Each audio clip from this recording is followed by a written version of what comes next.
ദൈവികമായ രക്ഷയും കരുണയും നമ്മുടെ പേരിലുണ്ടായിരിക്കട്ടെ.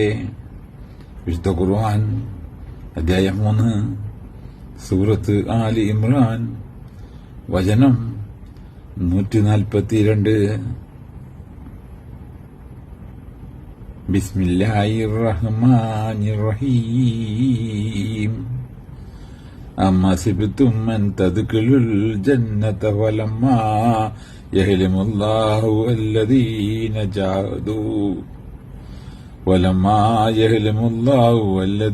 ജാഹദൂ മിൻകും വഹലമസ്സാബിരീൻ. അതല്ല, നിങ്ങളിൽ നിന്ന് ധർമ്മസമരത്തിൽ ഏർപ്പെട്ടവരെയും ക്ഷമാശീലരെയും അല്ലാഹു തിരിച്ചറിഞ്ഞിട്ടല്ലാതെ നിങ്ങൾക്ക് സ്വർഗത്തിൽ പ്രവേശിച്ചു കളയാമെന്ന് നിങ്ങൾ വിചാരിക്കുകയാണോ?